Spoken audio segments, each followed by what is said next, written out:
BA third year की sari HR की पंजाबी की क्लास के असी कर रहे थे जी सोहन सिंह मीसा जी।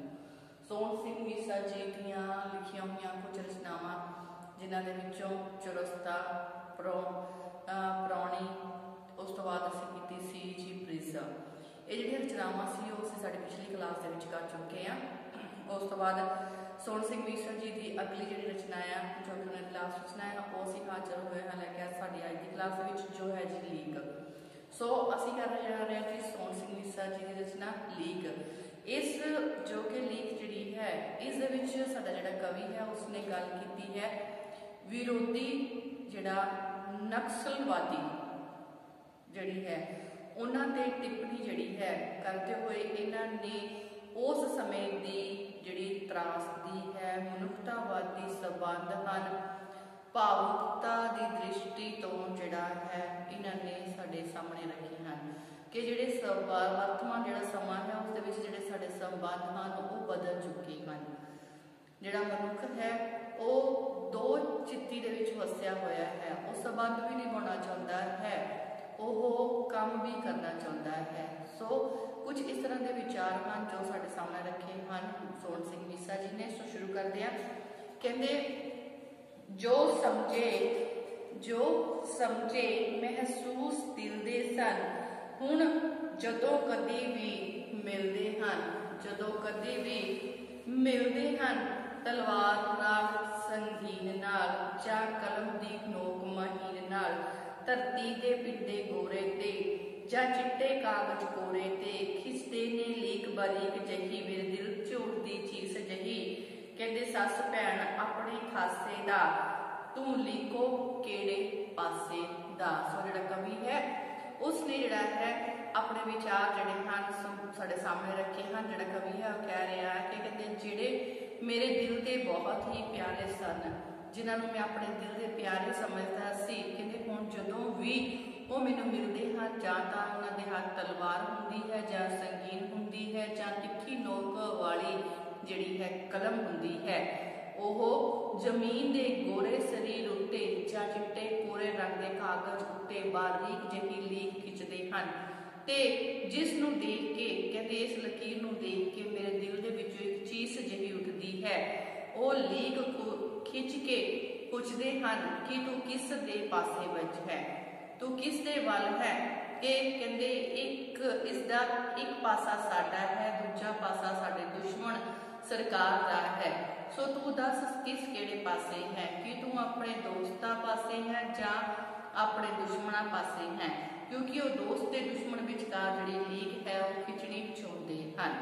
सो अगे कहते खुदगर्ज कहण गादार कहण चालाक जिहा माकार कहण बुज़दिल समझौते कार कहण की कहण मेरे यार कहण मैं सब कुछ मुस्कुरा के सह जाना ते कहंदा कहंदा रह जाना। ये लीक तां सादे रंग दी है मेरे फेफड़ियां चों लंघदी है, ये पुछण ते ना कुछ कहा सोची पै जावां चुप रहा। सो जिहड़ा कवि है वो कहता है कि जो मेरे मित्र दोस्त जिहड़े हैं वो लकीर खिंच के लकीर वाह के मैनूं पुछदे हैं कि तू किस पासे वाल है, तो वो अपने बारे असलीयत दस्से कि वह लकीर के किहड़े पासे वाल खड़ा है, उन्हां वाल है जां उन्हां दी दुश्मन सरकार वाल है।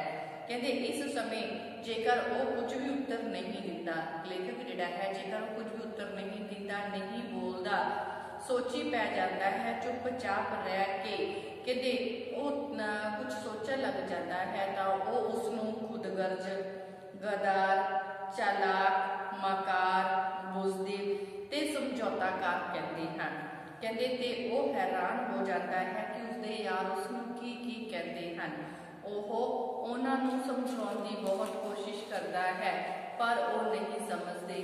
वो कहता कहता रह जाता है कि ये लकीर तां उसदे साहां दी खुशबू वर्गी है, फेफड़े उस जिहड़ा कवि है उसके फेफड़ियां दे विचों दी लंघदी है, अर्थात ये जिहड़ी लीक है उसकी जिंदगी है। कहते वो इस तो एक पासे हो सकता है ते ना ही दूसरे पासे हो सकता है।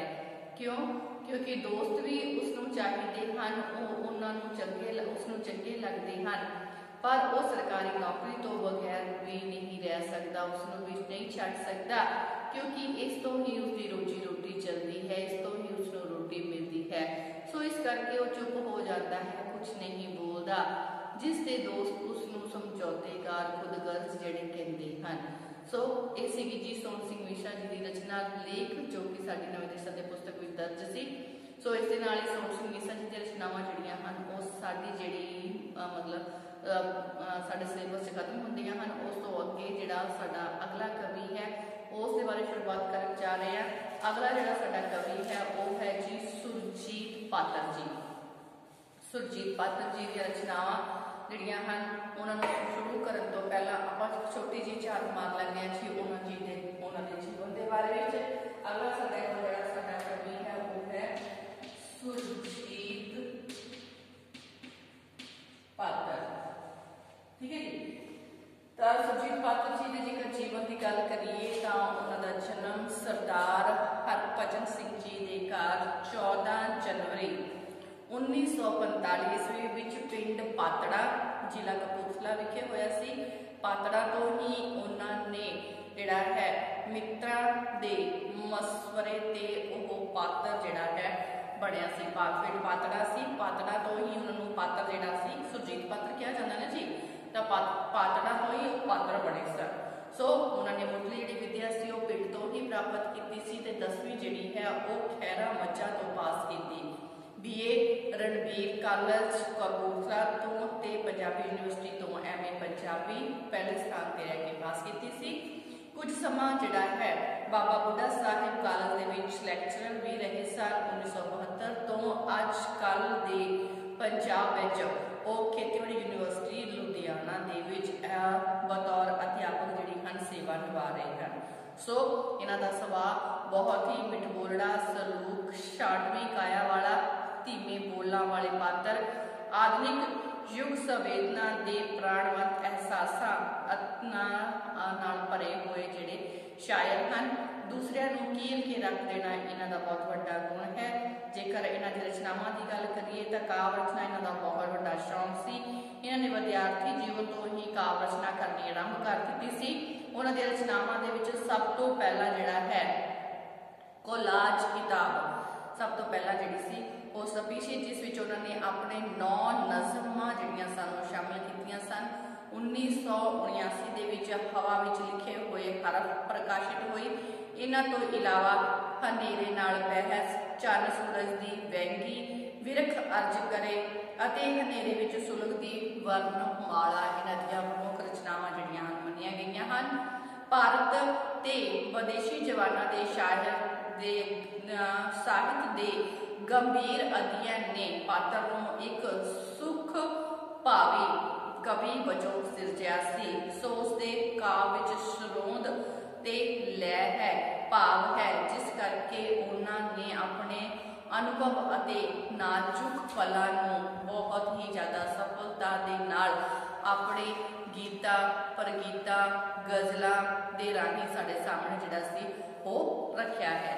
सो इन्हां नूं पंजाबी जगत जिहड़ा है पंजाबी जगत वालों विलखणी वक्री जिहड़ी पहचान है वो भी हासिल हुई है।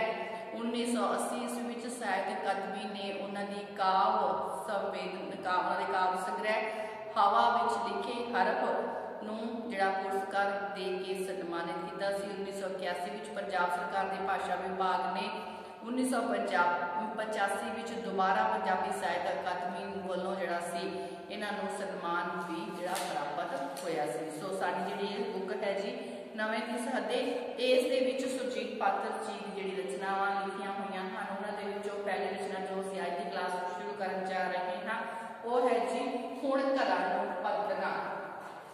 सब तो पहली रचना हुण घरां नूं परतना जिहड़ी साडी बुक नवें की सहदे दे विच दर्ज की गई है। ये जिहड़ी रचना है इसकी शुरुआत करन जा रहे हैं जी साडी आज की क्लास दे विच हुण घरां नूं परतना।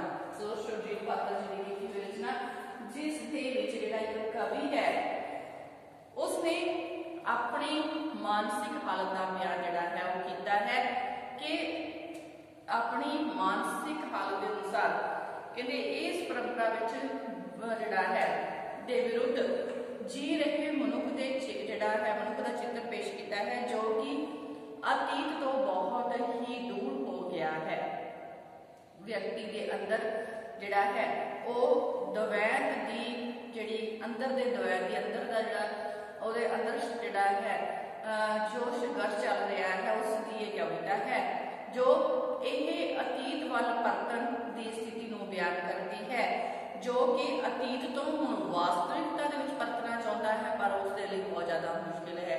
एक जुझारू योद्धा जो कि कुछ बहुत समय पहला जिहड़ा है अपने घर तो दूर चला गया है ते हुण उसका जिहड़ा अतीत है वो अतीत तो जेकर वर्तमान समय दे विच पहुंचना चाहता है तो उसनूं बहुत ज़्यादा मुश्किल जिहड़ी है हो रही है क्योंकि वर्तमान समय उसनूं पहचानना जिहड़ा है वो बहुत ज़्यादा मुश्किल हो गया है।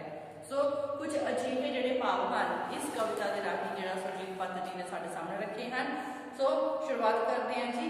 कहते हुण घरां नूं वरतना मुश्किल बड़ा है। हुण घरां नूं वरतना मुश्किल बड़ा है कौन पहचानेगा सानू।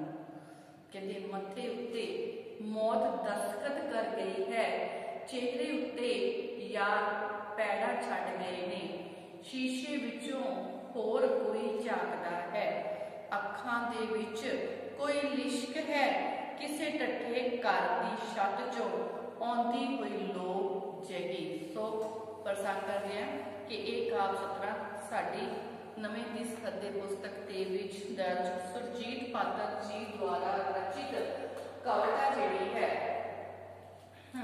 हुण घरां नूं वरतना विचों लईआं गईआं हन।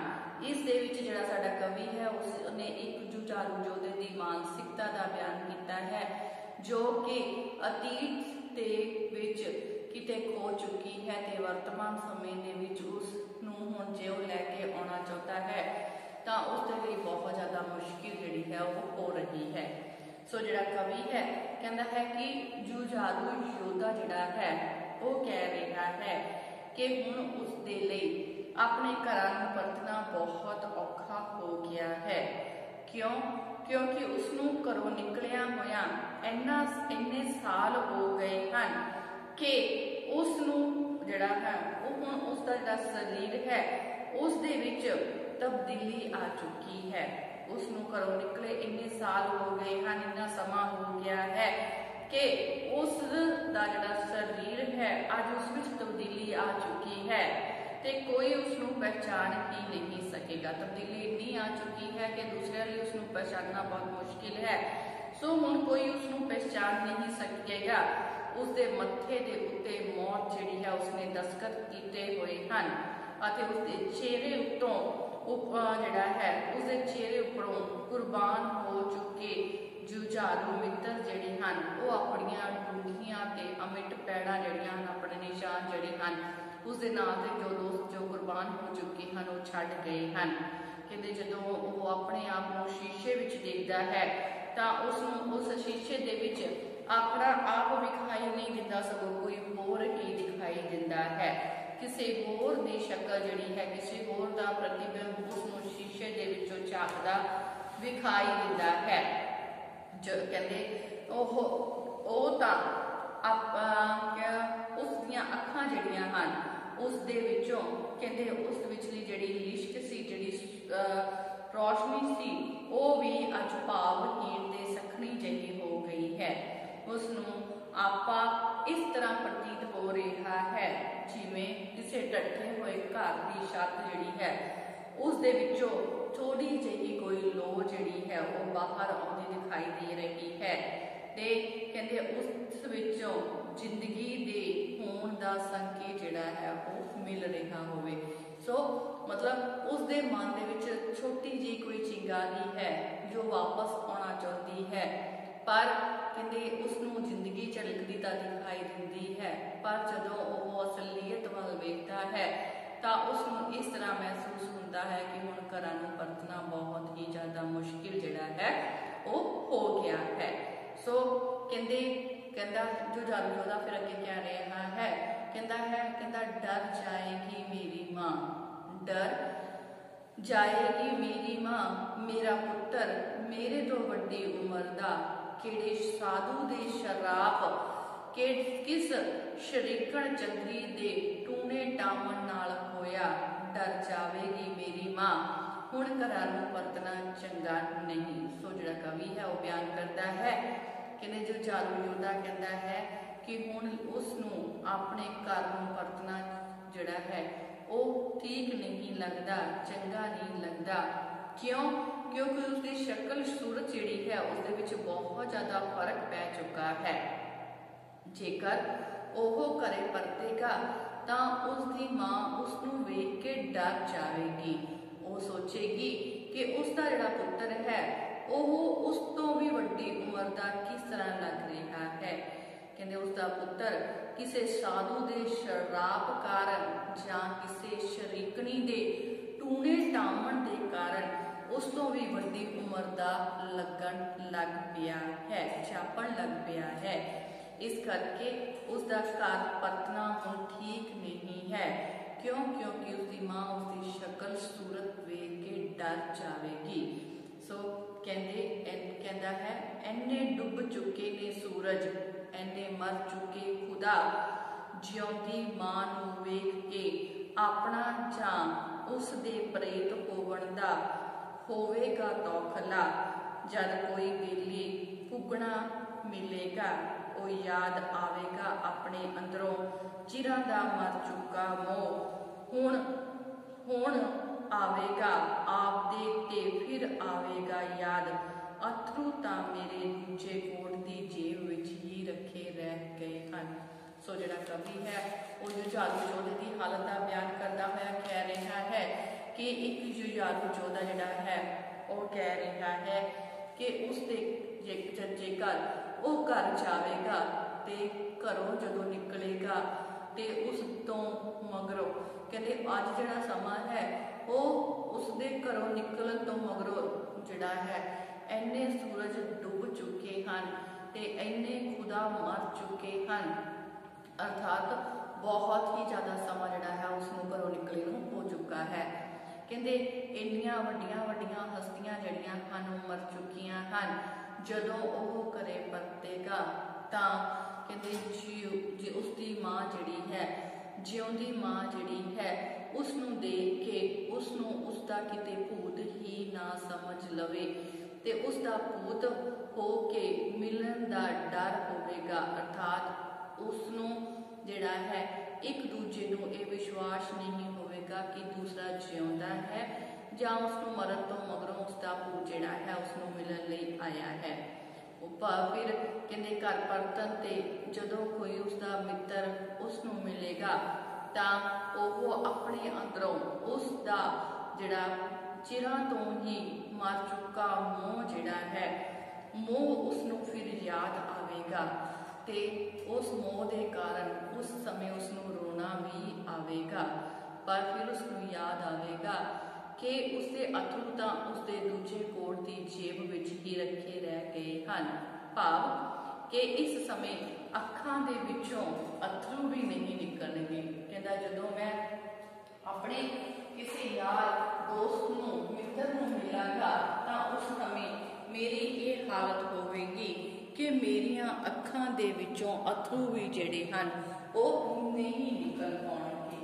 सो अगे चलदे जी अगे कहता है कहते जदों चाची ईश्वरी सिर पलोसेगी असीसां नाल किस तरह दसांगा मैं इस सिर विच किस तरह के छुपे हुए ने ख्याल अपनी ही लाश ढोंदा आदमी पति के सजरे सिवे ते मां सरिंदी रन कोई हैमलेट दी मां सर्दियां विच बंदियां दे सिवे सेकण वाला रब जिन्हां अखां नाल देख के दुखांत किस तरह मिलांगा अखां अपने बचपन की मैं तस्वीर नाल अपने निक्के वीर नाल। सो जिहड़ा कवि है वो कहता है कि एक जुझारू योद्धा कहता है कि जदों वो घर परतेगा तो उसकी चाची ईश्वरी उसका सिर पलोसेगी ਅਤੇ ਉਸ ਨੂੰ ਅਸੀਸਾਂ ਦੇਵੇਗੀ ਤਾਂ ਉਹ ਕਿਸ ਤਰ੍ਹਾਂ ਦੱਸੇਗਾ ਕਿ ਉਸਦੇ ਸਿਰ ਵਿੱਚ ਕਿਸ ਤਰ੍ਹਾਂ ਜਿਹੜਾ ਹੈ ਕਿਸ ਤਰ੍ਹਾਂ ਦੇ ਖਿਆਲ ਛੁਪੇ ਹੋਏ ਹਨ।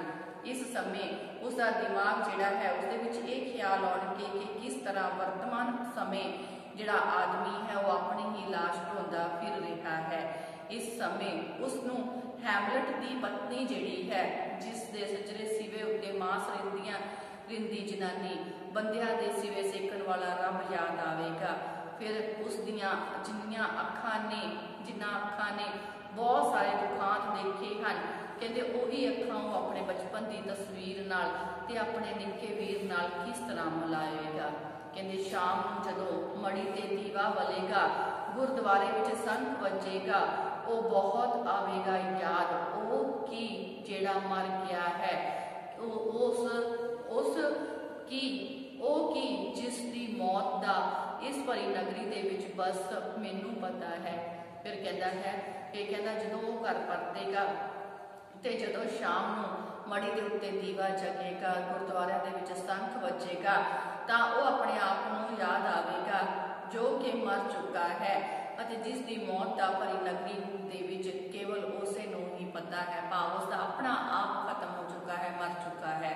कहते जे किसी नूं हुण मेरे मन की तलाशी, जे किसी ने हुण मेरे मन की तलाशी लै लई, बहुत रह जावांगा कल्ला, किसे दुश्मन देश के जासूस वांग, हुण घर विच वसना सौखा नहीं, मत्थे उत्ते मौत दस्तखत कर गई है, चेहरे उत्ते यार पैड़ा छड्ड गए ने, शीशे विचों कोई होर झांकदा है। सो कवि जिहड़ा है कहता है कि जुझारू योद्धा कह रहा है कि जेकर उसके घर दे विच उसदे मन की किसी ने तलाशी लै लई तां वो किसी दुश्मन देश के जासूस के वांग इकल्ला रह जाएगा। इसे करके वो हुण घरां नूं उसदे लई परतना बहुत ज़्यादा मुश्किल हो चुका है, क्योंकि जिहड़ी उम्र है वो बहुत अगे वध चुकी है, मत्थे ते मौत दस्तखत कर गई है अते उस दे जिहड़ा जो कहते मौत ने उसनूं आउणा ही है, उसके चेहरे के उत्ते उसदे कुर्बान हो चुके दोस्त जिहड़े हन वो अपने निशान छड्ड गए हैं। हुण जेकर वो शीशे दे विच देखदा है तां उसनूं अपना आपा नहीं कोई होर ही झांकदा जिहड़ा है वो दिखाई दिंदा है। सो अतीत ते वर्तमान के समय जिहड़ा है जिहड़ा कवि है वो कहता है कि एक जुझारू योद्धा जो है वो घिरिया होया है कि वो हुण की करे, कि वो कर परते जां ना परते। सो ये सीगी जी जिहड़े साडे सुरजीत सिंह पात्रदीप जी की रचना हुण घरां नूं परतना मुश्किल है। सो ये रचना है इत्थे समाप्त होंदी है। इस दे नाल साडी अज दी क्लास भी असीं इत्थे समाप्त करांगे। मिलदे हां साडी अगली क्लास दे विच। धन्नवाद जी।